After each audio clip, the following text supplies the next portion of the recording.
দিনাজপুরের বিরল সীমান্ত থেকে দুই বাংলাদেশি কৃষককে ধরে নিয়ে গেছে ভারতীয় সীমান্তরক্ষী বাহিনী। এ ঘটনার জেরে দুই ভারতীয় নাগরিককে আটকে রেখেছে বিক্ষুব্ধ গ্রামবাসী।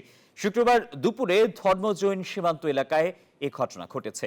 শেষ খবর পাওয়া পর্যন্ত দুই দেশের নাগরিক বিনিময়ে পতাকা বৈঠকের প্রস্তুতি চলছে। সীমান্তের উত্তেজনা যেন থামছেই না।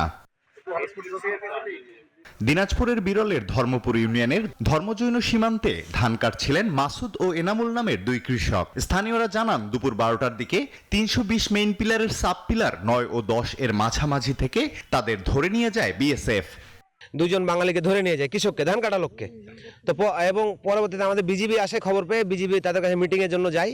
মিটিংয়ে বলে তারা মিটিংয়ে তেমন কোনো প্রতিশ্রুতি দেয়নি, তারা বলছে আমরা পরবর্তীতে জানাবো। বান্ডেল থাকলে প্রতি সেনমানিতে টাকা বাঁচবে। বিকাশ সেনমানি বান্ডেল কিনে জিতুন প্রতি লেনদেনে। আমাদের দেশের লোক কৃষকরা ধান মারছিল, ওখান থেকে বিএসএফ নিয়ে যায়। পরবর্তীতে নিয়ে যাওয়ার পরে আমাদের পাবলিক ও দুজনকে লোকে নিয়ে আসে। এই ঘটনায় ক্ষিপ্ত হয়ে দুই ভারতীয় নাগরিককে ধরে এনেছে গ্রামবাসী।